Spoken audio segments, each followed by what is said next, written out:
So I believe I have some explaining to do in that I told you that the Morphe Forma Jaclyn Cosmetics bankruptcy case was over. It's finished, but I promise you I meant it with my entire soul. The bankruptcy is over in that all of those brands have been acquired by a couple of their lenders that they had owed hundreds of millions of dollars to in exchange for that debt relief. So they weren't going to see their money anyway, so you might as well acquire the brands and maybe make some money in the process.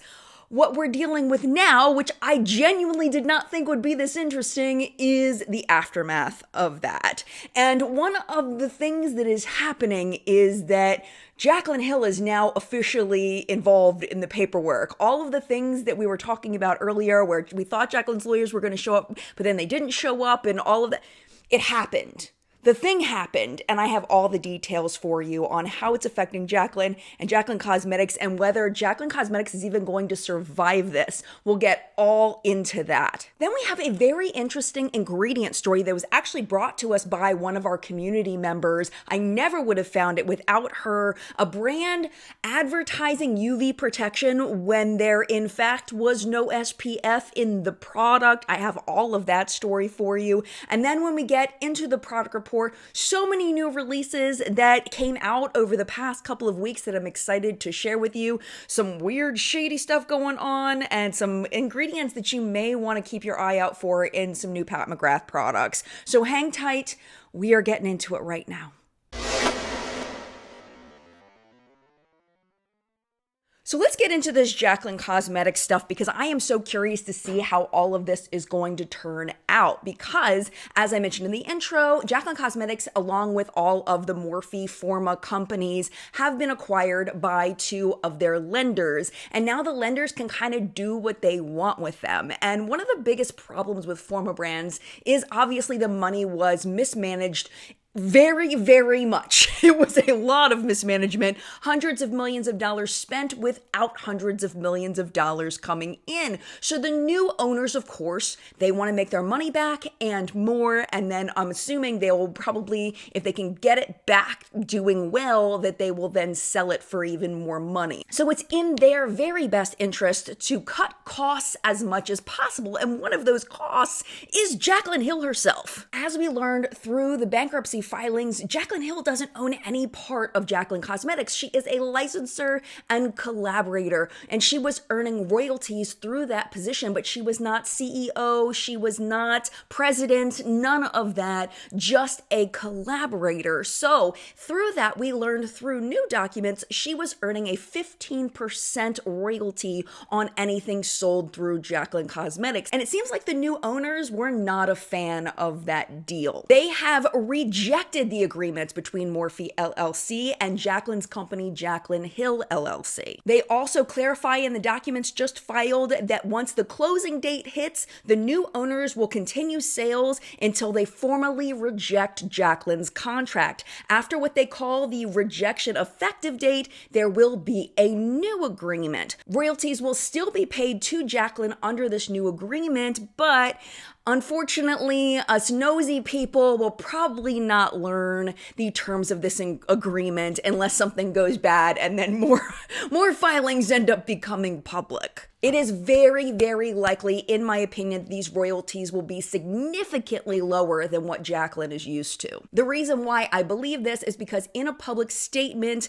Thomas Brady, who is the president of Jefferies Finance LLC, no relation to Jeffree Star, said that they are moving forward with, quote, a new capital structure that includes additional liquidity and less debt. The question is, what will Jaclyn's role in Jaclyn Cosmetics be? Because if they cut how much money she's being paid for her work, will she see it as worth it to work so hard for Jaclyn Cosmetics, or will she redirect her energy to her two other brands that she seems to own outright, the Cozy brand and then Jaclyn Roxanne, the jewelry brand? Along with changes to Jaclyn's deal, we also have a new CEO of these companies. His name is Cliff Moskowitz, and according to his LinkedIn, he has a lot of experience in the money space, but it seems zero experience in the beauty space. He does have a lot of fashion experience on his resume, but nothing, it seems, in specifically cosmetics. He's an operating partner with a company called Vest, and it's an investment company. It is a brand growth focused company. I didn't see any influencer heavy things on his portfolio, so I'm curious to know how much he understands about the influencer space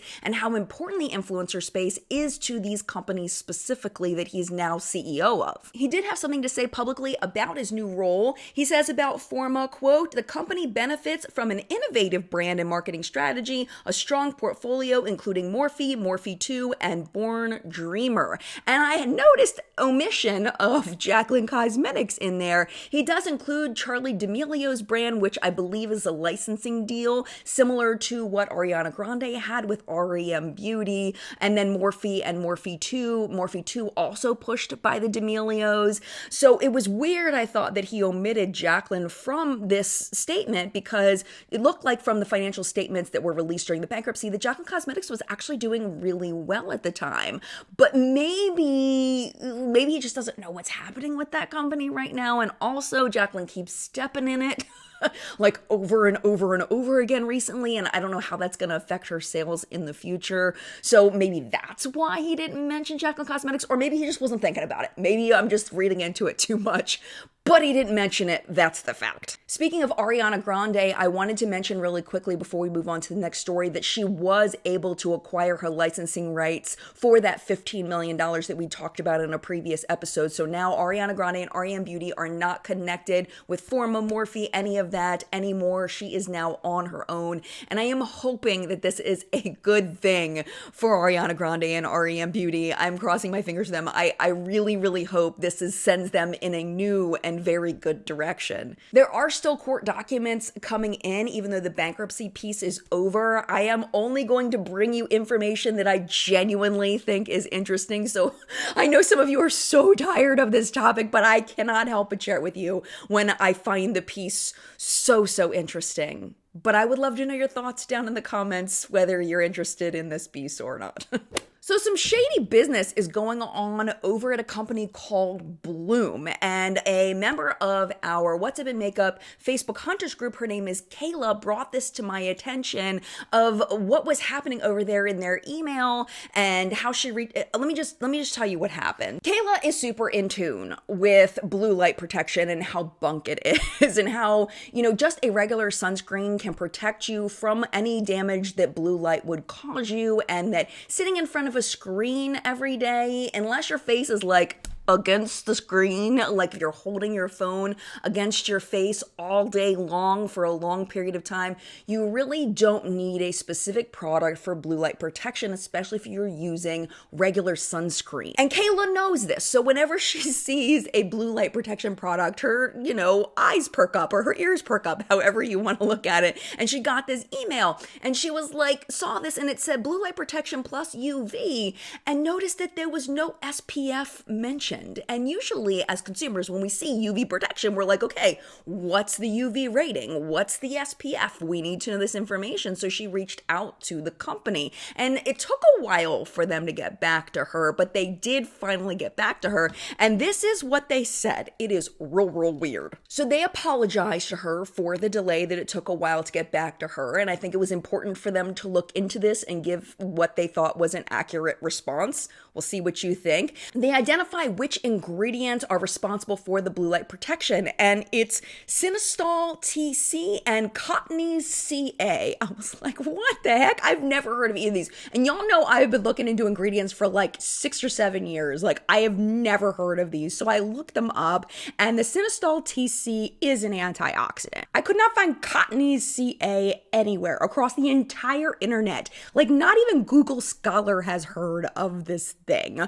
So then I was like, these are probably the proprietary names by the lab and not the common inky names that they have to use on an ingredient list, which I don't know why they would give her the lab names and not the inky names, but I digress. In the email, they say that the cottony CA provides both UV and blue light protection, but the product isn't an SPF and there is no UV rating available, which to me is problematic because, like I said before, when customers see UV, you're automatically thinking, which I think is a reasonable thing to think, that there's some kind of SPF in it that'll protect you from the sun. And this is very serious because, melanoma. Like I said, that Cinestol TC thing, that is a known antioxidant. It's used in a couple of different products. It's called Terminalia cebula. It is a spice out of South Asia, and it really looks to be a good antioxidant in skincare. It's on Polish Choice Ingredient Library, and they say that it's great. Everywhere that I look says,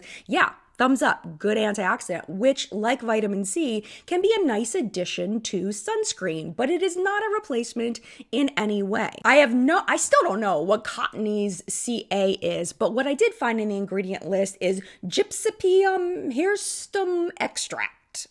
I don't know. I don't think I said that right, but it's cotton extract. And all I could find there with cotton extract is that it's a good occlusive to lock in moisture. I legit could not find anything having to do with blue light or antioxidant properties or UV or anything like they claimed in the email. It doesn't mean it doesn't exist. It just means I couldn't find it. But again, I'm not 100% sure that cottony's CA is cotton extract, but it kind of makes sense. So then, of course, I wanted to do my due diligence and see what their marketing looks like public facing right now. And when I first Googled it, I saw that it was available at Sephora. So I clicked on it and the product's not there. And then the brand's not there. So I don't know if this is a new change where the entire brand has been removed from Sephora. I don't keep track of this brand. So I have no idea how long ago they were on Sephora's website, but the product at one time was listed on Sephora's website and it's not there. I don't know if it's related. I have a feeling it's probably not related to this, but we just don't know. It is, however, according to their Instagram, available on Sephora Canada. I can't access that page. I tried. For whatever reason, I can't get to it. So if you're in Canada, you could probably check it out and see if it talks about UV protection. On their brand website, I looked for that UV language and it's just not there. They do talk about blue light protection, but they don't talk about UV protection. It does say UV protection on their Instagram page. I'll put a screenshot of that for you right now so you can see what it says. People seem to be real excited about the blue light protection. It's like, ugh. But one thing I am very thankful for is that people like Kayla now have the information they need to hold brands accountable for very weak marketing claims. And this is the thing about this particular product. It actually looks like a really nice ingredient deck. They didn't need to throw that blue light UV BS in there because there's so much good stuff in this ingredient deck. It just really irritates me, but I'm really glad that they don't currently have that UV protection thing on their website. Hopefully they'll strip it from their Instagram as well. Just a quick second to thank Kayla for submitting this for the show. I truly appreciate you and all of the things you submit to the show every week. All right, so now I have a ton of little teeny tiny stories for you. We're just going to be popping from story to story to story in a news bite kind of format. First thing I need to tell you is about Revlon because they have now emerged from bankruptcy. Yay for them, but still really nervous for them because they still have a lot of debt. Unlike the Morphe-Forma thing, they weren't able to flush all of their debt. They've gotten rid of about $2.7 billion, but they still have $1.5 billion outstanding. And this may be due to the fact that Revlon actually has a lot of sales. They feel like maybe they have a chance of recovering some of it, where maybe the judge in the Morphe-Forma case didn't feel like they had that chance in their current structure. Revlon has been allotted $285 million to get back on track and kind of get the ball rolling in a more positive direction. But most interesting to me is that they are no longer publicly traded. It is now a private company owned by some of their lenders. And all of this does come after a very, very sad fourth quarter of 2022 for Revlon, where their profits were down 4.1%, which for such a huge company is a lot of money. It is a decrease of about $25 million. So I wish Revlon all the best. Hopefully they can recover and do something. They need a new hero product, or they need to take like cherries in the snow and make it huge. They need to figure out out what is going to be their thing and make it really good quality, promote the heck out of it, and get people to love them again. I feel like there are so many people that have a certain Revlon product that just means so much to them. If Revlon can harness that and explode it, they're gonna be fine. But they haven't been able to do it up to this point, so we will see. We all know that Estee Lauder companies go back generations, all the way back to Estee Lauder herself. She passed away from a heart attack in 2004, but at the time she also had Alzheimer's disease. So her heirs, the people that now have all of the Estee Lauder fortune, have decided that they are going to be donating $200 million to the Alzheimer's Drug Discovery Foundation over the next 10 years. And this is really, really key and really, really important because right now there are some huge breakthroughs in Alzheimer's research, and that funding is going to be able to help with that research. What they're also doing is they're using that money to pay the operational costs for the foundation so that more of the money that comes in from other people's donations can go directly to the research, which I think is freaking fantastic. Diagnosis with Alzheimer's disease is estimated to be as high as 24 million cases worldwide right now, so this could be absolutely huge for them. Speaking of advocacy, Dove is very, very big with their advocacy, especially for the Crown Act, which fights for hair equality both in schools and in the workplace. But now they have a new issue that they are trying to help to push legislation for, and is the safety of children on the internet, specifically in the area of mental health. They have a new mission to protect kids from exposure to what they call toxic beauty content. The brand new campaign for kids' online safety focuses on mental health issues in kids stemming from social media and pushes for legislation to make platforms safer for kids. In this campaign, they've partnered with a website that I use all the time called Common Sense Media. It's fabulous if you're a parent. They just started charging for it though, which kind of sucks, but it is a really good resource. They've also partnered with Parents Together Action and also Lizzo to advance the Kids Online Safety Act, also known as KOSA. According to the article that I read, of course, all the articles that I use for What's Up in Makeup are always linked in the description box. The bill outlines the need for updating safeguards, more transparency on design, and requires platforms to perform annual audits to assess risks for minors. For more information on the specific data that is driving this bill, again, check out that link down below. It gives you tons and tons of data. Brands are always trying to come out with new ways to market their products, and I think this one is absolutely freaking genius, and it's coming from Fenty Beauty and Ulta. What they're doing is they're traveling to different college campuses with their products and shade matching people. They brought over the shade range for their Pro Filter Foundation and their Easy Drop Blurring Skin Tint. While the students were there, they could also try out some of the other products in the Fenty range. They could play games, they could win prizes. I mean, so smart. The experience was available at Howard University, Spelman College, the University of Houston, and San Diego University. It was just this past couple of weeks. I mean, I really honestly hope more brands do things like this because it's a great way to get people to fall in love with your products, to bring the products to them, to show that you have an interest in their school. I mean, just really smart marketing. No word as of yet if they're going to be visiting other campuses, but I can see this becoming a thing for like a lot of different brands, but I'm not surprised it was Fenty that I've seen do that first. Maybe there's other brands that have done it. I just haven't seen it. If you don't believe that there is still a societal inequality between men and women, think about in your brain right now who the richest men in the world are. You can probably name at least one of the top three, like off the top of your head. But do you know who the richest woman is? If you do, congratulations, because I didn't even know. And I should know this, and I did not know. This woman has been the richest woman in the world for the past 3 years. Her name is Francois Bettencourt Myers, and she is the heir to the L'Oreal fortune.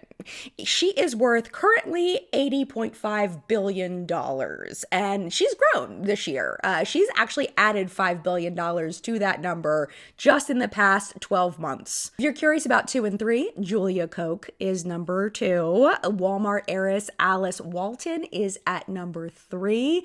Beauty space wise, there's a few other billionaires. We know it was a huge deal when Rihanna became a billionaire. She is currently at $1.4 billion, and Kim Kardashian is sitting at $1.2 billion, all according to Forbes. But it does not seem that Francois is going anywhere from her top position anytime soon. L'Oreal crushed it last year. They had stock rise 12% last year. She's not going anywhere. Unless something wild happens, I think she's hanging on for a while. Have you ever heard of a company called Loungefly? Because I have not. I'm not a big fashion kind of person, but I went over to their website and they actually make really, really cool bags, like very neat branded bags, mostly from like Disney and Marvel and places like that. They're also associated with Funko. But why are we talking about them on What's Up in Makeup, you may ask? And it is because they have now struck some kind of deal with Hipdot, and it's probably the littlest bit of information I have ever seen as far as an acquisition. I don't even know if it's an acquisition, but what it says on their website is that,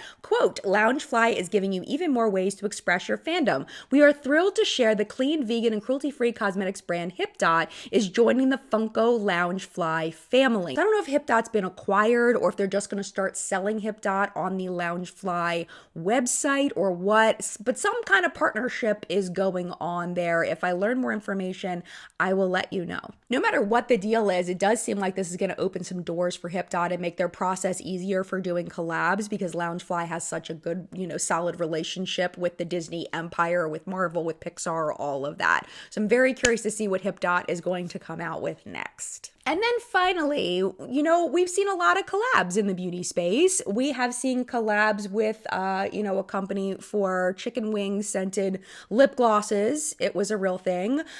We had cup noodle eyeshadow from Hipdot. That was interesting. We even had e.l.f. partnering with American Eagle for a blue jean related collab. It was super weird, but we don't really see a lot of it going the other way, where a makeup company is doing something in a different space. And Milk Makeup is now doing a collab with Reebok, but it's for sneakers, not Reebok doing makeup.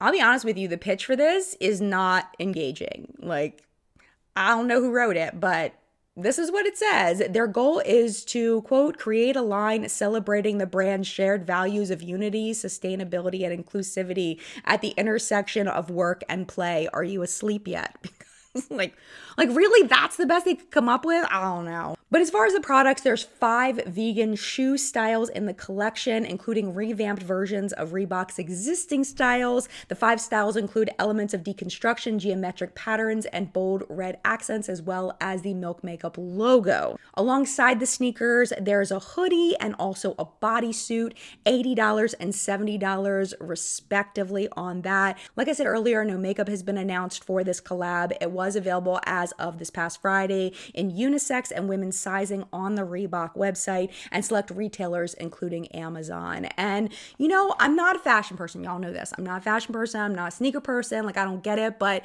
do you notice a big difference between the 5 different styles? Now, you're looking at them all together in a collage. I haven't in real time made that collage yet. So maybe I'll notice more when I look at it. But they look kind of the same.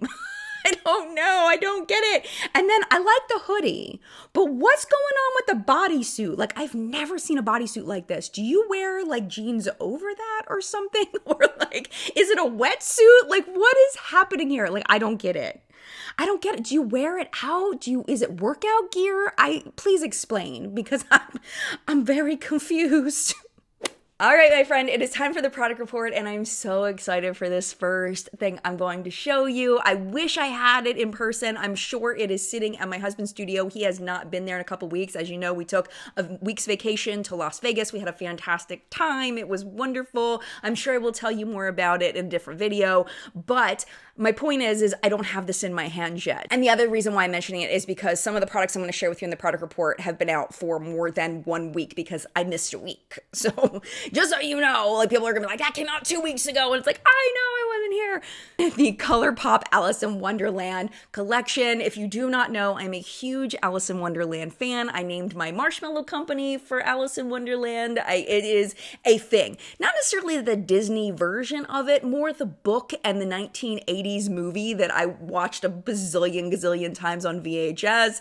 More that than the Disney version, but still, the Disney version is still good. And that's what the ColourPop collab is based on. Prices range from $9 to $22 with bundles available. Of course, there's an eyeshadow palette, there's 3 shadow sticks, 2 blushes, 2 Luxe lipsticks, and 2 Luxe lip glosses. Now, I just got on this to look at it, and I noticed in the photo that it looks like there was a bundle with like a brush and like other things happening, which I'm assuming is at my husband's studio right now, but it's not listed for sale on the ColourPop website, so I'm assuming it's sold out. But this is the thing, is if this thing was available, it may be available at Ulta eventually, so keep an eye out for it in the near future. If I see it over at Ulta, I will let you know. The other thing I wanted to mention that I missed while I was gone was that Colored Raine came out with foundation sticks, and the range is gorgeous. There are 26 shades, $18 each, which seems really inexpensive for Colored Raine. I'm very excited about them being at a more accessible price point, because I remember Colored Raine being at a more high-end price point, so this is great. They say that they can be used for foundation, concealer, or as a contour stick. Very curious about these. Moving over to Sephora. Y'all know Ulta and Sephora are always going back and forth competing, and it seems like Sephora is inching into Ulta territory because they have collabed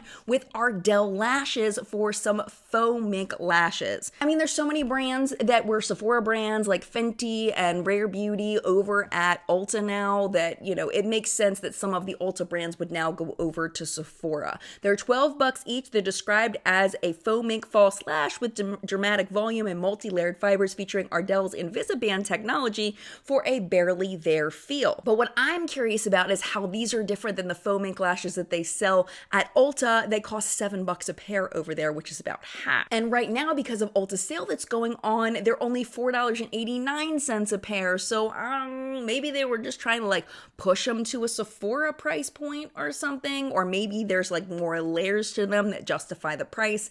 I don't know. If you are shopping the Sephora sale that's going on right now, you know Sephora brand is 30% off everything. So let's talk about a couple of things going on there. We have the Sephora Colorful Face Powders just launched. 14 shades, $14 each. They're listed as a blush, bronze, highlight, and contour, but it looks like only the blushes are available as of now, so I guess the rest of them are coming soon. And then we have a couple of new Sephora favorites kits. The only ones that I saw on the website when I went to go film were the Vacay All Day Beauty Value Set and the Mini Summer Must-Haves Makeup Value Set. So let's break it down so we can decide whether we want to buy this, meaning me and you, meaning I'm considering it too. So for the first one, the Vacay All Day Beauty Value Set, it's $48. You do get 2 full-size products and 8 deluxe-size products. For the full-size products, you get a Tower 28 SOS Daily Facial Spray, $28 retail on that one, and then Makeup by Mario Plumping Lip Serum, $24 retail on that. So that's $52 just for those 2 full-size products. Plus, you get 8 deluxe size products on top of it. So this is a ridiculous deal. So the smaller products that you're going to get samples of are the Too Faced Better Than Sex Waterproof Volumizing Mascara, the Topicals Slater Exfoliating Body Serum, the ABH Clear Brow Gel, the Drunk Elephant D Bronzy Sunshine Drops, Freck Beauty's Original Freckle, Laura Mercier Tinted Moisturizer Blush, Away St. Bart's Scalp and Body Scrub, and the Super Goop Glow Screen. Initial reviews are stellar for this. Most people talking about how good of a value it is. Now let's compare that to the other Sephora Favorites kit. This is the Mini Summer Must-Haves Makeup Value Set. $35. You do get 7 mini products here, so that breaks down to $5 per mini. The ABH Brow Freeze is here. The Charlotte Tilbury Airbrush Flawless Setting Spray. Grande Cosmetics Mini Grande Lash Peptide Enhancing Serum. Laura Mercier Translucent Loose Setting Powder. Natasha Denona Rose Cheek Duo. Sol de Janeiro Elasticream with collagen and squalene, and the Too Faced Lip Injection Maximum Plump Lip Plumper. So again, reviews for this are really good, mostly due to the value. I feel like Sephora tried to skimp it for a couple of years, tried to make these like not as good of a value, and they got the backlash on them, and they're like, okay, well maybe, you know, maybe we should actually give people a good value, and they've done that. Like, these look amazing. Let's talk about Pat McGrath for a second, because I don't know how you're gonna feel about this. I don't. Let's talk about the mini eyeshadow palette Sublime Smoke, $29, 6 shades there. It's a basic neutral palette in the less expensive packaging. Each pan is about half a gram, so a typical eyeshadow palette is about a gram, maybe a little bit more. So the ABH eyeshadows are about half a gram. So you're getting this, but it's going to be skinnier and longer, of course.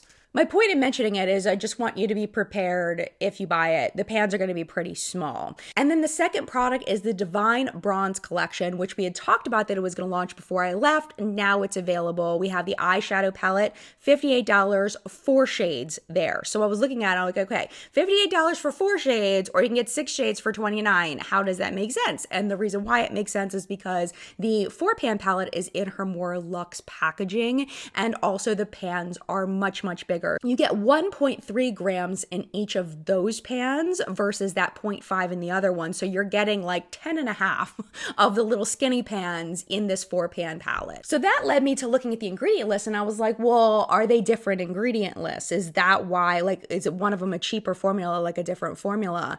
And I saw something that really caught my eye. And on the first eyeshadow palette, the Sublime Smoke palette, 2 of the eyeshadow shades have PTFE as either the first ingredient or the second ingredient. And I have never seen that so prominently in an eyeshadow formula. Usually it's pretty far down. If you're not familiar with that particular ingredient, if you've heard of PFAS, that's what PTFE, it's essentially Teflon. And right now, the US FDA and a bunch of other countries are looking at the accumulation of PFAS, what they're calling forever chemicals, in the human body because they don't go out of your body. Now, PFAS can be found in drinking water. Again, like I said, Teflon pans, it can get into your food. Like, there's lots of ways you can get PFAS into your system, but it has been found in large amounts to be cancerous. So we don't know at this point where the line is of how much PFAS we can have in our system before it becomes problematic.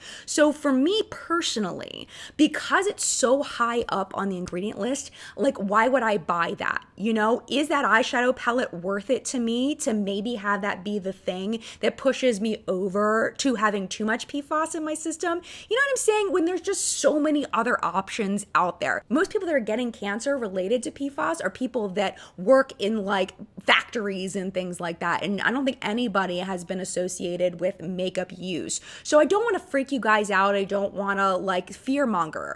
But at the same time, we don't know enough about this for me personally to be like, oh, PFAS in first ingredient in an eyeshadow, no big deal. Like, that makes me not want to buy it personally, because why would I? Why, when there's so many other options out there? You know what I'm saying? If you're curious why cosmetic companies use that in their products, it's because it does help with the lasting power of the product. So again, you do you. I'm just telling you kind of what I think about it, but you have to decide for yourself and do your own research. Beyond that, I do want to talk about the bronzers, which do not have PTFE in them. We have the Divine Powder Bronzers that we're about to launch. They're 5 shades, $39. Really like the print on them, and yeah, no PFAS in the formula. Especially right now, to put it as the first ingredient. All right, I need to move on. I'm moving on. Let's go on to the iconic London Kissed by the Sun multi-use blush and bronzer. 3 shades there. They say it is a radiant and glowing bronzer, highlighter, and blush in one. But this is weird to me too, because one of them seems to be more bronzery, one of them seems to be clearly blushy, and then there's one that looks like it could kind of be in the middle. So you would think that if they're advertising it as blush, bronzer, and highlight, that all the shades would be like maybe a deeper variation of the one that looks bronzer blushy. I don't know. It just weird marketing. But we all know when we look at it, like, you're not gonna be able to use that bright pink one as a bronzer. Like, it's not bronze. Like, it needs to be bronze to be a bronzer, right?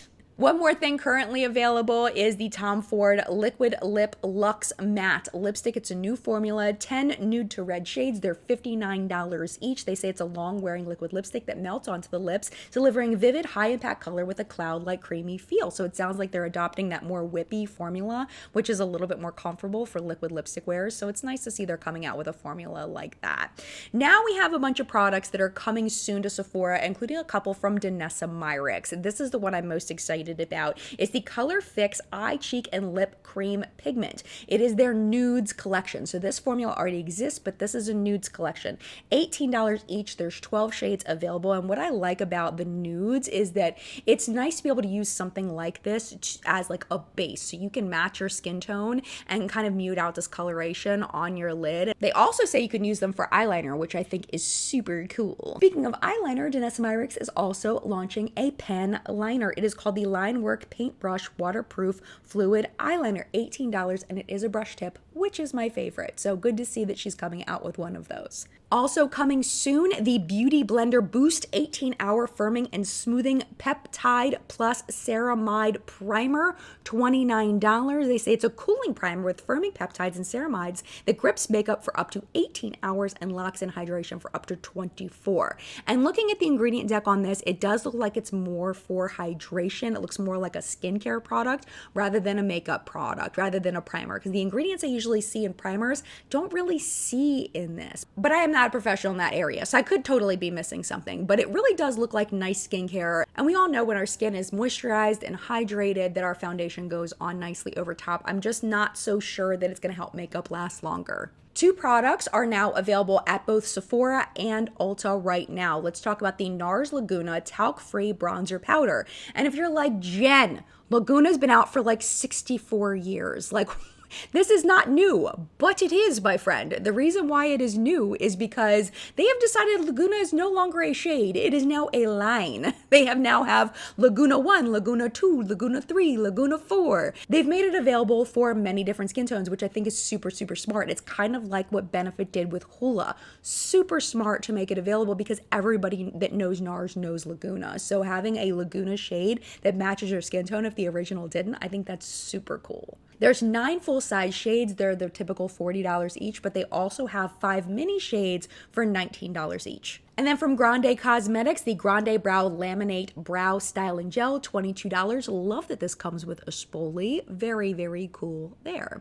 Now let us go on to Ulta and let's talk about a release that is coming on April 18th from Fenty. This is the Gloss Bomb Heat in the shade Glass Slipper. They describe it as a clear, shiny, shimmer-free luminizer that gives lips an instant plump job, with a titillating and warm sensation that leaves lips feeling smooth and looking fuller. It is not launching at Sephora until May 26th.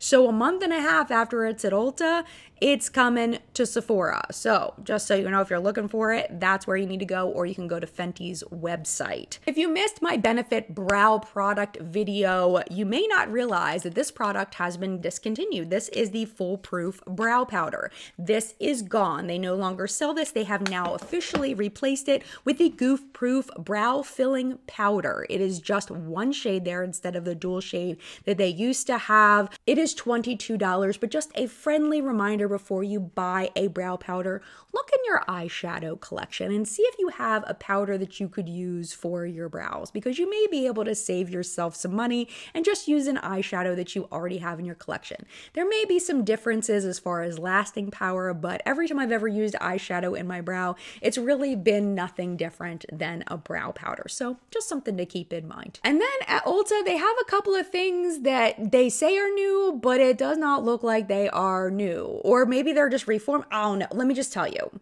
We have the Smashbox Photo Finish Extension Nourishing Lash Primer, $26. They did have a Photo Finish Lash Primer back in 2016. I don't know when it went away. It was definitely a different brush wand. The wand was very 2016 back then. Now it is very 2023. It's got like the little curvy thing, but it's got the white color just like the old one did. So I don't know if it's a reformulation or just a repackaging, but it does exist now over at Ulta. It's $26. Then we have a very similar situation happening at Stila, but this looks less like it's something new. They say that it's new though. It is the Heaven's Dew All Over Glimmer. Maybe I'm wrong. I thought I could have sworn this existed before. They're 4 shades, they're $40 each. I really feel like I owned one of these like many moons ago. Oh no. But what is new, definitely new, never seen this before from Stila, the Stay All Day Muted Neon Liquid Eyeliner, $25 each. You know, this is the thing with pastel eyeliners. I feel like they just blend into my skin. I feel like these look so much better on deeper skin tones, like medium to deep skin tones. I feel like these look gorgeous. I feel like on me, it's just like, where did it go? I don't even know. Maybe if you do like a graphic look where you're like really winging it out there, but if I just put on my eyeliner just normal, you can't even see it. These are not for me personally. Loving the transparency from MAC. We have the Studio Fix Pro Set Plus Blur Weightless Loose Powder, 6 shades, including translucent. Look how freaking messy this looks. I love that they're like, yeah, just so you know, it's messy. Because they put it in the photo.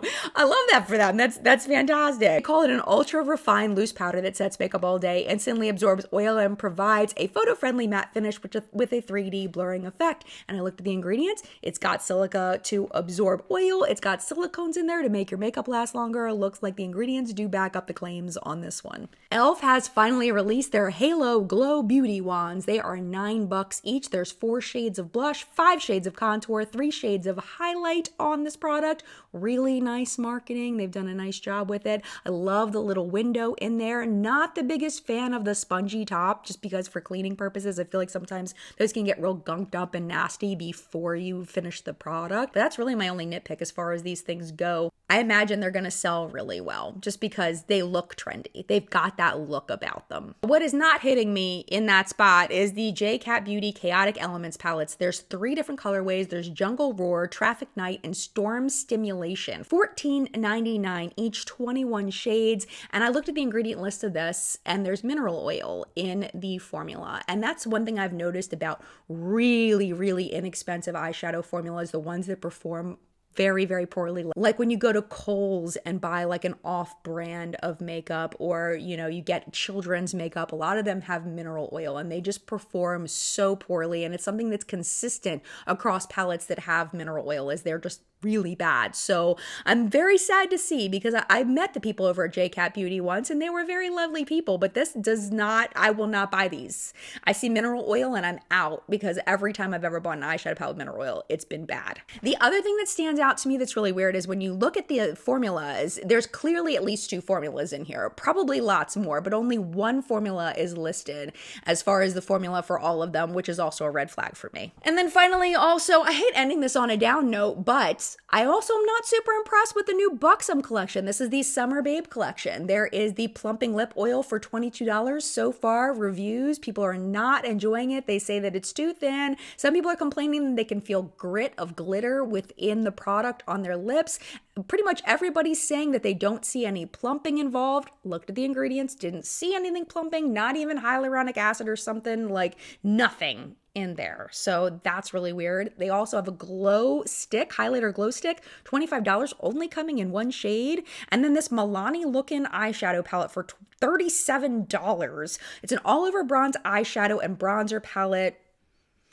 Buxom really needs to step it up. If they're going to stay at that price point, they need to like make it look a little bit more expensive, in my opinion. But that's just me. PR or purchase product of the week. Like I mentioned, I was out of town, so I have not gotten any PR over the past couple of weeks, except for one thing that I got in the mail, and that is this from Makeup Forever. This is their brand new HD Skin Face Sculpting Palette, and I will tell you, this feels heavy and luxe, and it came in this beauteous box right here. It looks super fancy. As far as getting this open, you do need to push this little button on the side, and that will release the little clasp that holds it together. There's a warm side and a cool side. I used the cool side. I just used this guy up here and then this guy down here for my highlight. The contour blended really easily and nicely on me. I don't really do a lot of contouring of my face, but I do feel like it was nice to use. It didn't blend away, but it blended out easily, and it's a nice product. Now, one of the things we joked about this is that you can use it for underpainting, which sounds extremely complicated, but now that I have this, I guess I have to figure out how to do that and whether that's right for me or not. I will keep you posted. As far as purchases go, I did purchase the brand new Singe Beauty brushes from Angie Newquist and her new brand, and I used these for the first time today and really enjoyed using them. What I love most about it is that there are a lot of smaller brushes, which I feel like can be used for people with more real estate, with less real estate, but it does give the option for more eye shapes to have more smaller detail brushes, and then of course having the bigger, fluffier ones to blend everything out at the end. This is the first time I've used them. I have not cleaned them yet, but so far so good. Really enjoying these. And just as a side note, I do talk to Angie personally. I do consider her a friend of mine. But as you know, I will always be honest because my dedication to you on this channel is to make sure that you know what you're buying before you buy it. And just as a side note, what I use these brushes with is the Sydney Grace eyeshadow palette that was sent in PR. This is called Unbreakable Bond. This is what is on my eyes today. It is also what is on my lips today. I did some kind of combination of like these shades here and this shade here for my lipstick mixed with lip gloss. And then for my blush, I used the shade up here called Adore Me. And that's the blush I have on today. I've been really having fun just using products for not the purpose intended and just finding creative ways to use the products that I own, and that was really fun today. And I really like the way my eye look came out too. Notable sales this week, of course, we have big sales happening at both Sephora and Ulta. The Sephora savings event is going on right now. Like I mentioned earlier, 30% off of anything Sephora collection starting now till the end of the sale. Right now, Rouge can get 20% off. VIBs and Beauty Insiders will start on Tuesday, 15% off for VIBs and 10% off for Beauty Insiders. The sale does stop on April 24th. You're going to use code SAVENOW at checkout. And then over at Ulta, they're having their spring haul. It's 40% off. Different products, you just have to go over to their sale page to see everything that's on sale. As always, linked down below. Then we have over at Melt, 30% off site-wide for their 420 sale. You're going to use code MAGICMUSH at checkout. And then Milk Makeup, 25% off using code BIG DEAL. And One Size by Patrick Starr is having their spring savings event, 25% off site-wide. And for our artist shout out of the week, let me introduce you to Michael. Michael is freaking amazing. I found him on Instagram. Let's go ahead and look at his first look. This one is called just a unicorn emoji. I wanted to highlight this one because sometimes we just need to take a second to appreciate a well-executed eye look. It's just solid. I love how he tops the blue and pink blend off with that bright light blue eyeliner. The line is absolute perfection. But if you look really, really closely, you can see that his lower lashes match the pink in the eye look. Very, very cool. Second look, this one's so fun. It's got just the moon phase emoji, and I'm assuming this is to show two different sides of himself. Just the whole concept is cool with like a window showing his more natural face with the edges almost clown-like with the white face paint and the high arch eyebrows and the strong orange blush. But what I really love about this is the pearl accents and the eyeliner. Really beautiful. Here's another shot of this look that shows him winking. That's really cute. Absolutely adorable. And then the third one is inspired by art by a man named Jim Davidson called Icarus. And he really is showing off his blending skills on this one with the pink skin and how he blends the pink into the red around his eyes. And I love the flicks of liners at the corners of his eyes and how he extends the brow almost to like a devil kind of point. I also love the way he highlighted his lips and really played off of Jim's artist inspiration. Just so well done. I love seeing one medium inspired by another, and it's just very cool. There's so many cool looks over on Michael's Instagram. I just followed him. If you are interested, I will have his Instagram linked below so you can check him out. And that, my friend, was what's up in makeup this week. Thank you so much for watching. And thank you, as always, to the What's Up in Makeup Facebook hunters. Their names are scrolling below me. Thank you so much for all of your submissions this week. I appreciate you, as always, taking time out of your day to help me with the show. You are awesome. Our chat today is going to be at 5 p.m. Eastern time. Hopefully you can hang out and make it. And we're going to be sitting talking about makeup. But if you can't, it is very easy to find on the replay. You're just going to go ahead over to your subscriptions. If you're subscribed, it should be right there. If you are not subscribed, you can also find it by going over to my videos and then clicking on the live tab, and that's where all of my live streams are housed. I will also link down below to the What's Up in Makeup Chat podcast, which is a video podcast. It's basically just a playlist of the live streams that I've done so far this year, and it will autoplay through the different episodes that we've done this year, and you can listen to it like a podcast, and if you feel like it, you can watch a bit. It's really up to you. I just love that YouTube is doing a podcast format now. It makes me so happy. But if you would like to hang out just a little bit more right now and watch another video, YouTube should be recommending a couple videos for you right over here to watch, including last week's episode, not last week, 2 weeks ago's episode of What's Up in Makeup. It should be hanging out right there. YouTube's gonna pick the top one based on your viewing history, but if you do need to go, I'll get it. No problem at all. Thank you for hanging out as long as you did, and love to you, and I will see you in a video very, very soon. Bye!